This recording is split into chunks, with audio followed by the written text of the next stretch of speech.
They thought he was just an old black man, easy to bully, easy to break.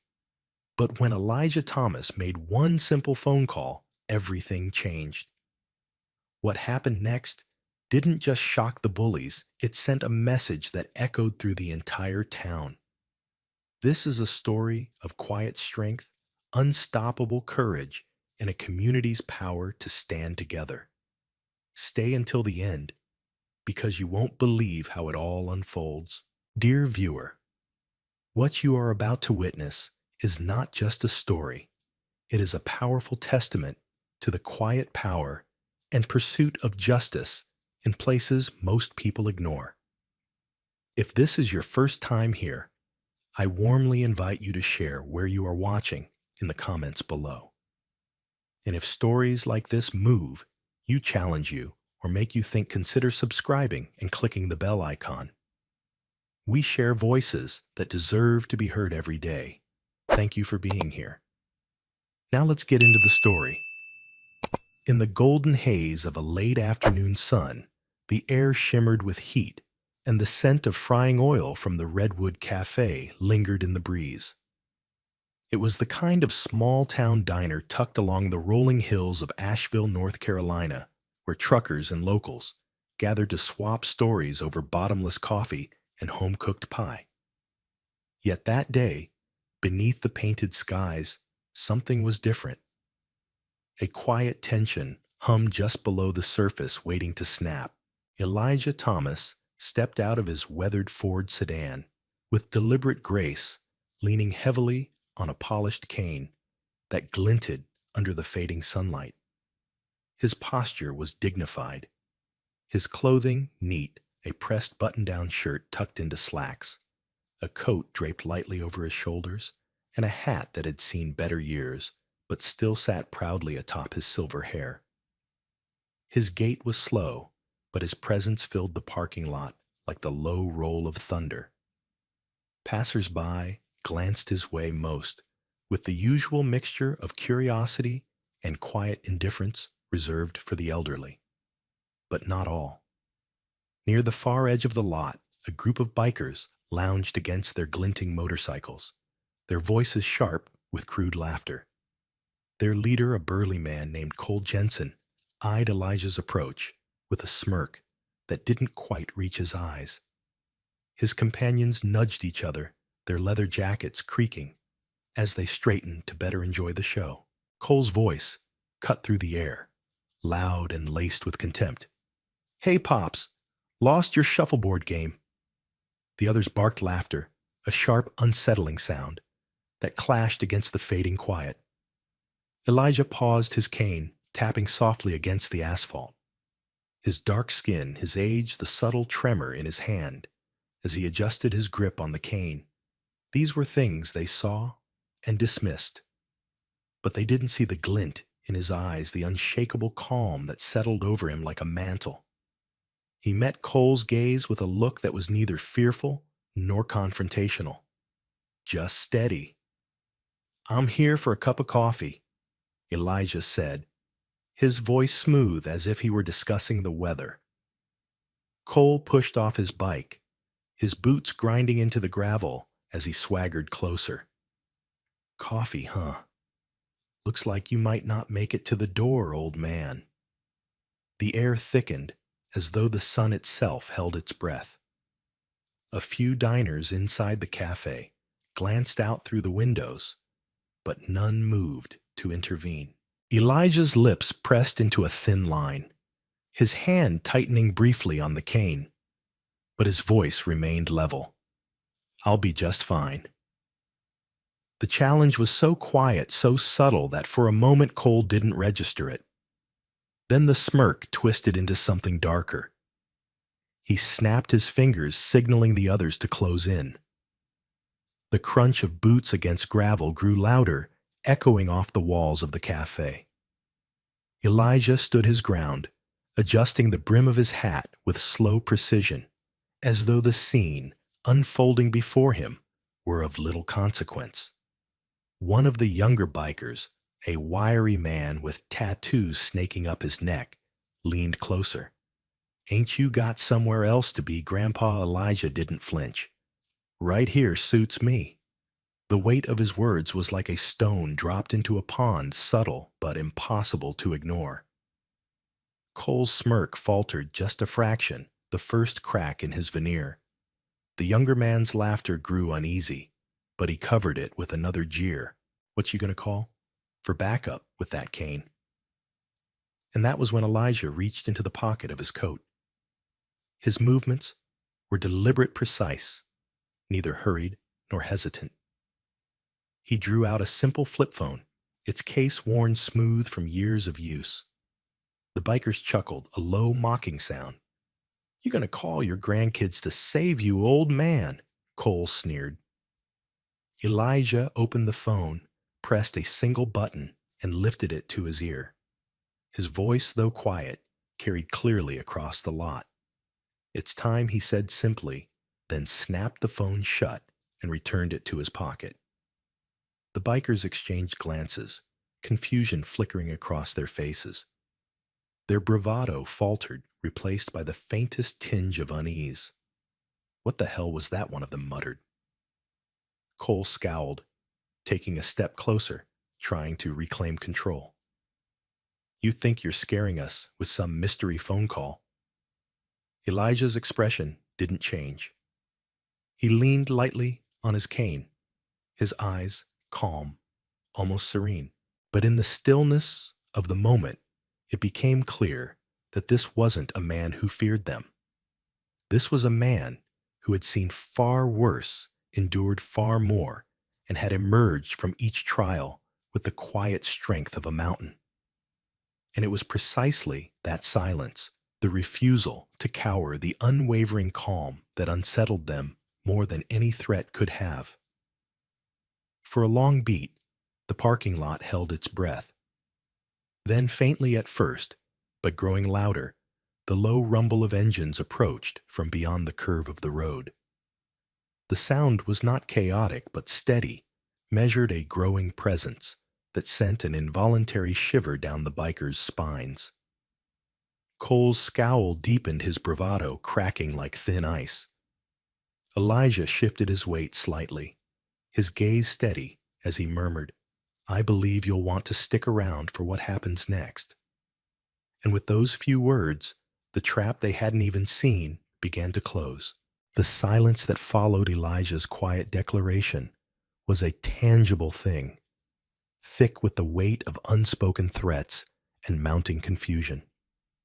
The bikers shifted on their feet, casting glances at one another, their earlier swagger beginning to fracture under the strain of an unease they couldn't quite place. Cole Jensen's jaw clenched tighter, a flicker of something sharp flashing behind his eyes, disbelief perhaps, or a mounting irritation that this quiet old man was refusing to play his role. "Look at him," muttered the wiry biker with the tattoos, his voice dripping with derision. "He thinks he's got something up his sleeve." Cole grunted, stepping closer, his boots grinding against the gravel like a countdown to something inevitable. "You think you're clever, huh?" he said, his voice dropping an octave, the false amusement thinning into a blade of menace. "This ain't your day, old man. Maybe you should think real hard about what you're getting yourself into." Elijah's only response was a faint smile, a subtle tightening of the lines around his eyes. He stood his ground, his cane tapping lightly against the asphalt in a slow, deliberate rhythm. It was not the action of a man who was backing down. It was the signal of someone with the patience of stone waiting for the storm to pass. Inside the cafe, patrons watched with a growing sense of unease. A middle-aged waitress with short blonde hair hovered near the window, her hands twisting nervously in her apron. One of the truckers, a burly man with grease-stained hands, muttered under his breath, but didn't move. No one did. They all knew the unspoken rule of encounters like this: stay out of it. But Elijah's quiet resilience was unsettling. It wasn't the brash, reckless courage they were used to seeing. It was something quieter, something that made the onlookers lean closer, as though drawn by an invisible thread. The air felt heavier with each passing second, the younger biker emboldened by the lack of response from both Elijah and the gathering crowd stepped forward, his voice rising. "You think you're too good to answer, huh? You think you can just stand there, like you're better than us." Cole raised a hand, silencing him with a single sharp gesture. His eyes locked onto Elijah's, the lines around his mouth deepening into a scowl. "You don't know who you're messing with, old man," he said quietly, almost conversationally, though his tone was laced with venom. "You think a phone call's going to save you. Out here, it's just us and the road. No one's coming." Elijah's gaze didn't waver. "The road runs both ways," he said softly, his voice low and steady. "And you do well to remember that." The words, though, softly spoken, carried a weight that made Cole flinch. He recovered quickly, masking the brief crack in his facade with a loud mocking laugh. "You hear that, boys? The old man thinks he's got us all figured out. Maybe we should teach him what respect looks like." The bikers closed in tighter, their bodies forming a loose ring around Elijah. Their movements were aggressive but hesitant, as though part of them was still grappling with the undercurrent of something larger they couldn't quite name. The rumble of engines in the distance, still faint, but growing steadily louder, hadn't escaped their notice. They shot uneasy glances toward the road, but Cole forced a laugh, trying to drown out the disquiet creeping into their ranks. "What's the matter, Jensen?" Elijah asked, his voice a quiet murmur that carried effortlessly in the charged air. "You were louder a minute ago." The slight taunt, so calmly delivered, seemed to ignite something in Cole. His face twisted, and he took a step forward, his hand rising, as though to shove Elijah back. But before he could make contact, the rumble of engines grew to a crescendo, the deep, throaty growl of motorcycle engines filling the air like an approaching storm. The sound was different from the scattered individual engines of Cole's crew. It was unified, rhythmic, a convoy, moving as one. The biker's bravado faltered visibly. Cole's hand dropped to his side, his scowl deepening as he turned his head toward the sound. The others followed suit, their earlier smirks fading into uncertain grimaces. The line of motorcycles emerged from around the bend in the road, sunlight glinting off chrome and polished black paint. They rode with precision, their movements synchronized, their presence undeniable. The lead rider was a woman, a tall, broad-shouldered figure, clad in a weathered leather jacket, adorned with a simple but striking patch, a tree encircled by a chain symbolizing strength and unity. Her helmet glinted as she dismounted, her gaze sweeping the scene before her with the practiced eye of someone who had seen too many confrontations like this one. Behind her, the rest of the convoy came to a stop, engines idling but throbbing with a barely restrained energy. Cole's shoulders stiffened, his lips pressing into a thin line as he muttered, "Who the hell are they?" Elijah's faint smile returned a flicker of quiet satisfaction in his eyes. "Friends," he said simply. "Friends who know that respect isn't given, it's earned." The bikers exchanged uneasy glances, their earlier confidence unraveling under the weight of the newcomer's silent, unified presence. The woman stepped closer, her boots crunching lightly against the gravel, her expression calm but resolute. She nodded once at Elijah, a gesture of respect that spoke volumes. "You okay here, Mr. Thomas?" she asked, her voice carrying a quiet authority. Elijah nodded, his voice as steady as ever. "I'm just fine, thanks to you." The bikers hesitated, the realization dawning that they were no longer in control. Cole opened his mouth to retort, but the words faltered and died in his throat as the woman's gaze pinned him in place, calm but unyielding. Now she said softly, her voice cutting through the tension like a blade, "How about you and your friends? Find somewhere else to be before you regret your choices." The quiet threat, so calmly spoken, hung in the air like a verdict. The bikers stood frozen, their bravado shattered, caught between the weight of Elijah's unshakable calm and the undeniable presence of the convoy that had come not with noise, but with silent collective strength. The balance of power had shifted irrevocably, and there was no mistaking who now held the upper hand. The arrival of the Guardians brought with it an unexpected shift, a crack in the oppressive tension that had clung to the parking lot like a heavy fog. Elijah Thomas, standing resolutely in the face of Cole Jensen and his ragtag crew of bullies, felt the change before the first engine even roared to a stop. It was a subtle but undeniable shift, the quiet promise of support of a network of people ready to stand beside him, no questions asked. As the Guardians dismounted their bikes, the air seemed to thrum with an energy that was as steady as it was profound. These were not just riders. They were a collective force bound by more than leather jackets and chrome. Their movements were deliberate, confident, and synchronized, the kind of presence that spoke of long-standing loyalty and shared purpose. Each one carried the weight of experience, the silent understanding that strength wasn't just in numbers, but in unity. Elijah's heart beat steadily in his chest, a rhythm that matched the slow thud of boots on gravel as the Guardians formed a loose perimeter around him. They didn't need to speak. Their silence was louder than any threat, more powerful than any shouted challenge. At the forefront was the woman who had first spoken. Her name was Ruth Callahan, though few outside the Guardians knew it. She was known among the riders as Redwood for her unshakable strength and resilience, as immovable as the trees that had stood witness to countless storms.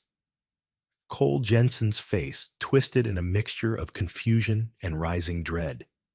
His earlier bravado had cracked, but now it shattered completely under the weight of the reinforcements. His crew shifted uneasily behind him, their laughter and taunts gone, replaced by wary glances and the sudden realization that their dominance was no longer assured. The Guardians were a force that couldn't be intimidated, couldn't be pushed aside with a sneer or a threat. Ruth took a step closer, her gaze flicking briefly to Elijah before settling on Cole. "This ends now," she said quietly, her voice carrying the calm finality of a verdict. There was no need for threats, no need for raised voices. The quiet certainty of her tone cut through the air like a knife. Cole opened his mouth as though to protest, but the words caught in his throat. His eyes darted between the Guardians, searching for any sign of weakness, any gap in their unified stance. He found none. His smirk from earlier was gone, replaced by a thin line of frustration and growing fear. Elijah, feeling the shift, straightened slightly, though he kept his hands calmly resting on his cane. "I told you the road runs both ways," he said softly, his voice carrying a quiet strength. "You thought I was alone. You were wrong." For a moment, the parking lot was a study in contrast, the tense, uncertain silence of Cole and his bikers against the unwavering, steady calm of the Guardians. The bystanders inside the cafe watched, their faces pressed to the windows, eyes wide with a mixture of fear and hope. The weight of the moment pressed down on them all. Ruth folded her arms across her chest, her stance casual but unyielding. "You need to understand something," she said, her tone still calm, but with an edge of iron beneath it. We don't tolerate cowards who think it's acceptable to pick on those they think are weaker. We stand together. Always. A ripple of agreement moved through the guardians, subtle nods and quiet murmurs of assent that resonated with unspoken solidarity. Cole's crew, once so bold, now looked like shadows of themselves, their earlier confidence draining away, like water through cracked concrete. One of them, the wiry man with the tattoos, shifted uncomfortably, muttering under his breath, "This ain't worth it, Cole. Let's just go." But Cole, though visibly shaken, couldn't bring himself to fully surrender his pride. His voice, when it came, was brittle and forced. "This is just a misunderstanding. We were just messing around." Ruth's eyes narrowed slightly, though her expression remained composed. Messing around, she echoed, her voice low. "Is that what you call it? Intimidating an elderly man because you thought you could? I suggest you think very carefully about what you do next." The silence stretched taut and electric. Elijah's calm, unshakable presence, combined with the quiet authority of the guardians, created an atmosphere where even the loudest bluster couldn't find footing. Cole's hands clenched into fists, but he knew on some instinctive primal level that this was a fight he couldn't win. Finally, he exhaled sharply, a sound that was more a hiss of frustration than anything else. "Fine," he spat, though his voice lacked the venom it had held earlier. "We're done here." Ruth inclined her head slightly, a subtle nod that acknowledged the concession but did not forgive it. "Good choice," she said softly. Cole turned sharply, motioning for his crew to follow.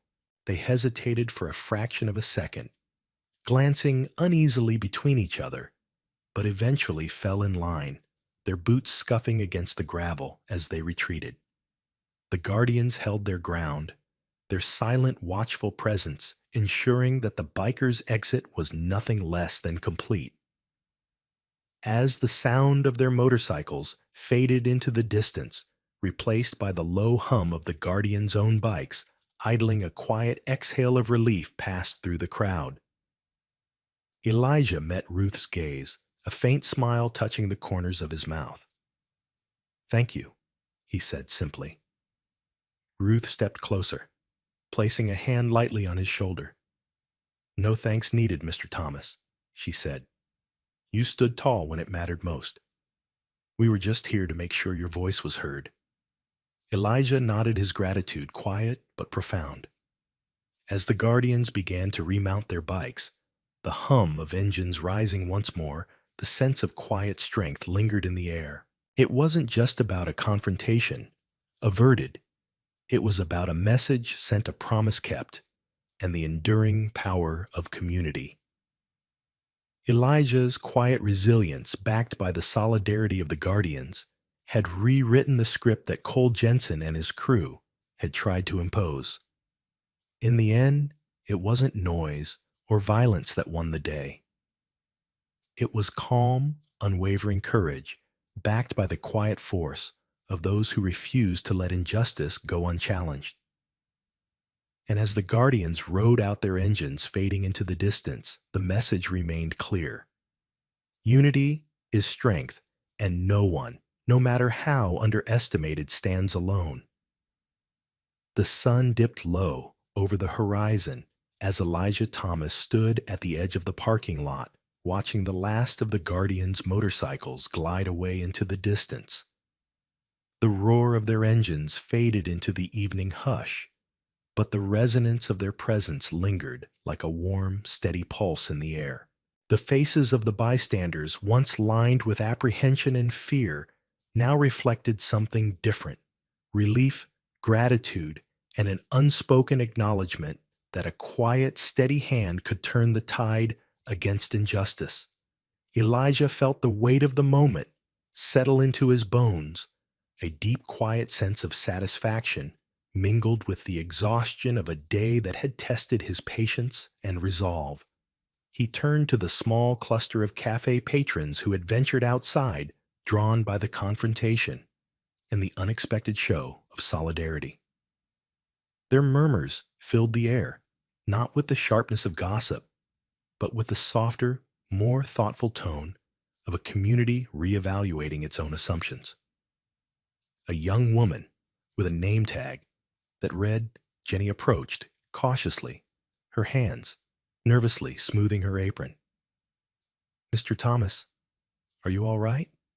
she asked, her voice gentle but tinged with lingering worry. Elijah gave her a reassuring nod, his voice warm but steady. "I'm fine, Jenny. Thanks to the guardians and to people willing to stand with what's right." Her expression softened, and she hesitated before speaking again. "I've worked here for years, and I've seen them cause trouble before. But I've never seen anyone stand up to them like you did. It means a lot to all of us." Elijah's lips curved into a faint smile. Sometimes it just takes one person to remind others that fear isn't the only option. As Jenny returned to the cafe, the quiet around Elijah felt less like emptiness and more like a breathing space, an exhale of tension replaced by the first stirrings of hope. But Elijah wasn't content to let the message end in that parking lot. The fight against injustice wasn't over. It had simply shifted its battleground. He knew the Guardian's support was a powerful symbol, but true change required more than symbols. It demanded action. In the days that followed, Elijah became a quiet but steady presence in community meetings and town hall gatherings. Word of the parking lot confrontation had spread not just as a story of an elderly man standing against a gang, but as a testament to the power of community and the importance of standing together. At each gathering, Elijah spoke not of anger or retribution, but of respect, dignity, and the right of every individual to live without fear. He collaborated with Ruth Callahan and the Guardians to organize a local initiative, one that would provide support and resources for those facing intimidation or harassment. They called it the Stand Strong Coalition, a name that echoed both resilience and unity. The coalition set up workshops on legal rights self-defense classes and community watch programs. It wasn't about creating vigilantes or fostering confrontation, but about giving people the tools and confidence to stand up for themselves and for others. Elijah's involvement wasn't loud or attention-seeking. He preferred to listen, to offer quiet guidance, and to share his own experiences when it helped others find their voice. His calm, steady presence became a touchstone for many in the community, proof that strength didn't always wear a uniform or ride a motorcycle. Sometimes it sat in a wheelchair, spoke with quiet conviction, and reminded everyone that injustice, no matter how ingrained, could be challenged. As the coalition's efforts grew, so did its impact. Incidents of harassment began to dwindle, not because fear had shifted sides, but because a sense of solidarity had taken root. People were less willing to look away, less inclined to believe that someone else would step in. They realized that justice wasn't just the responsibility of courts and police. It was a shared commitment, a promise to each other. One evening, as the sun painted the sky in hues of orange and pink, Elijah sat on the front steps of his small home, a cup of tea cradled in his hands. Ruth joined him, her posture relaxed, but her eyes sharp with quiet determination. They sat in companionable silence for a few minutes, watching the neighborhood settle into evening calm. "You know," Ruth said, after a while, her voice thoughtful, "when we first pulled into that parking lot, I thought we were just helping out a friend. But it turned into something bigger, didn't it?" Elijah nodded slowly. "It did. But it was always bigger than just me. It's about all of us, about making sure that no one thinks they can silence or intimidate someone just because they think they're alone. Ruth's lips curved into a smile. You're a quiet force, Elijah. The kind that makes people think twice before they cross a line. He chuckled softly, the sound low and warm. Maybe, or maybe it's just that people are stronger together. Sometimes they just need a reason to remember that. The evening air grew cooler, but the warmth between them remained. They talked of plans for the coalition, of future meetings and workshops, of ways to ensure that the message of unity and resilience continued to grow. It wasn't about building a movement that relied on a single moment or a single person. It was about creating a foundation, a network of people who knew that justice was a collective responsibility. As the first stars pricked through the twilight sky, Elijah felt a deep sense of peace. The fight wasn't over. There would always be new challenges, new faces of injustice, but for the first time in a long while, he felt as though the community had found its footing. They weren't just reacting to fear anymore. They were building something stronger. In the quiet that followed, with the night settling gently around them, Elijah and Ruth sat side by side, two figures silhouetted against the fading light. They didn't need words to fill the space between them. The steady hum of crickets, the soft rustle of leaves, and the distant laughter of children playing in the street were enough. It was a reminder that justice wasn't a destination. It was a journey, one they were determined to walk together no matter how long the road. Elijah Thomas sat on the weathered porch of his small home as twilight deepened the sky, melting into shades of lavender and gold. In the hush of the evening, he could hear the distant murmurs of his neighbors, the soft shuffle of footsteps, the occasional burst of laughter from children playing. It was a comforting tapestry of sound, the ordinary woven with the extraordinary, a community that had shifted subtly but undeniably in the wake of recent events. His hands rested lightly on the arms of his wheelchair, his posture relaxed, but his mind alert. The past few weeks had been a whirlwind of meetings, calls, and conversations sparked by that fateful afternoon in the parking lot. The Guardian's intervention had catalyzed more than just an apology from the bikers. It had ignited something deeper within the town's fabric. A sense of solidarity that had long been dormant now hummed quietly beneath the surface, a reminder of what people could accomplish when they stood together. Elijah knew the Guardian's appearance had left an indelible mark, but he also understood that true change was sustained not by grand gestures, but by the steady persistence of ordinary people. His role, as he saw it, wasn't to be a hero or a symbol, but to nurture the roots of resilience that had taken hold. It was about ensuring that no one else felt as vulnerable or isolated as he had in those moments before help arrived. As he gazed across his street, he noticed small, almost imperceptible changes. A couple of teenagers lingered by a neighbor's fence, talking quietly, rather than loitering with sullen defiance. Parents who might once have hurried their children inside at the sight of trouble now greeted each other openly, exchanging small smiles and nods. There was a new lightness in the air, a recognition that strength didn't just come from physical power. It came from connection, from the quiet decision to look out for one another. Ruth Callahan's truck pulled up outside, and she stepped out, carrying a box of flyers for the next community meeting. She approached the porch with an easy familiarity, her expression warm. "We're getting a good turnout for the next workshop," she said, setting the box down. "More folks want to get involved." Elijah nodded, his voice soft but resolute. That's good. It means they're starting to see that this isn't just about reacting to what happened. It's about building something stronger for everyone.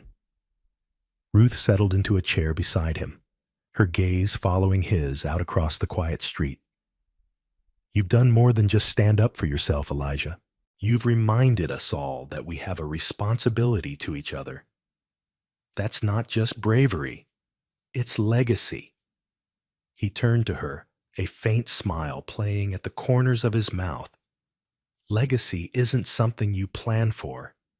It's what's left when you do what's right over and over until it leaves a mark. They sat in companionable silence for a moment, the quiet punctuated by the rhythmic chirp of crickets and the soft rustle of leaves. It was a peace earned not through confrontation, but through understanding and the resolve to change what needed to be changed. Elijah's thoughts wandered to the future of more workshops of conversations that would ripple through households and schools of young people growing up with the knowledge that standing together was the norm, not the exception. He thought of the guardians, their silent strength, a reminder of what collective power could look like. He thought of Ruth, of the neighbors who had come forward, of Jenny from the diner, who now handed out flyers and organized support circles. He didn't need recognition or praise. The quiet progress unfolding around him was enough. The fear that had once lingered in corners and whispered in cautious voices was dissipating, replaced by a subtle but steadfast courage. As the sky darkened and the first stars appeared, Elijah felt a deep, abiding sense of fulfillment. His life story had taken a turn, not because he had sought conflict, but because he had chosen to stand firm in the face of it. And in doing so, he had sparked a change that would outlast him, a legacy of strength, woven from quiet conviction and a belief in the power of unity. Ruth's voice broke the silence, gentle and thoughtful. What do you think comes next? Elijah's gaze remained fixed on the horizon, his voice calm but certain. We keep building. We keep showing up, and we make sure no one else ever feels like they have to face this kind of thing alone again.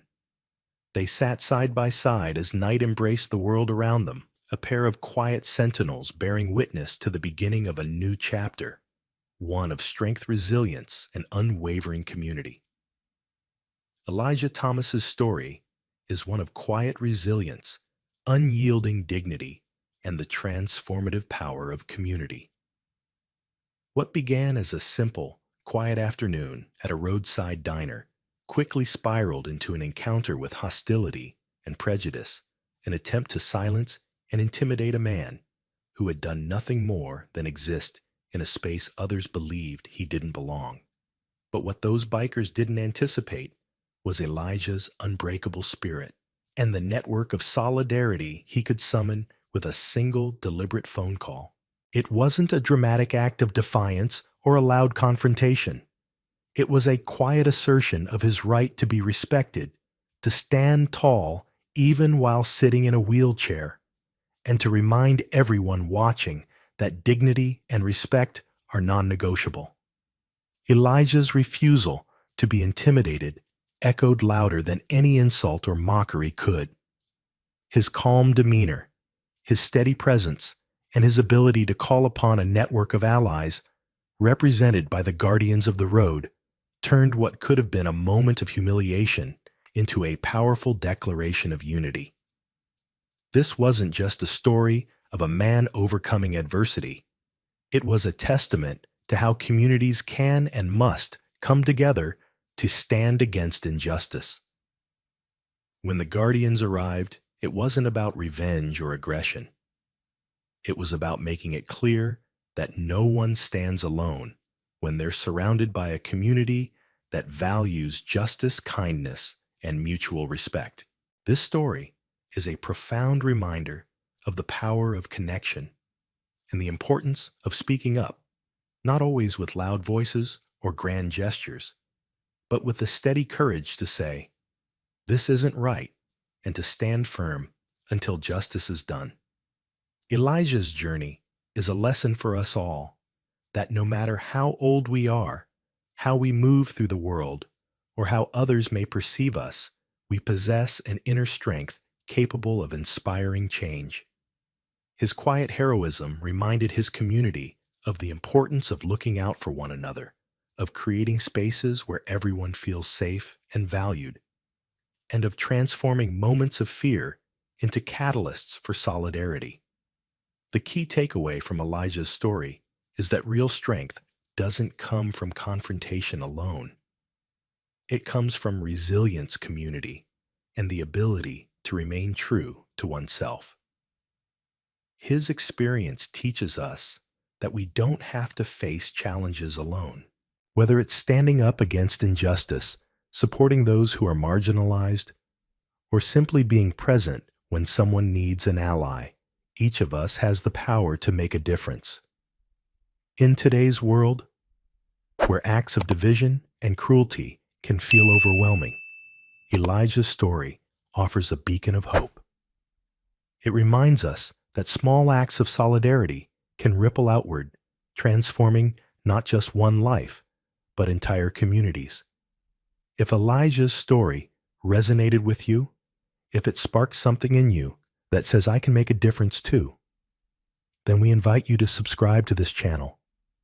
Your support helps us continue to share stories that matter, stories that uplift, inspire, and remind us all that change begins with each of us. Let's keep these conversations alive. Let's build communities rooted in justice and kindness, and let's write the next chapter together. Subscribe now and be part of the movement that believes in the power of unity and the quiet strength within us all.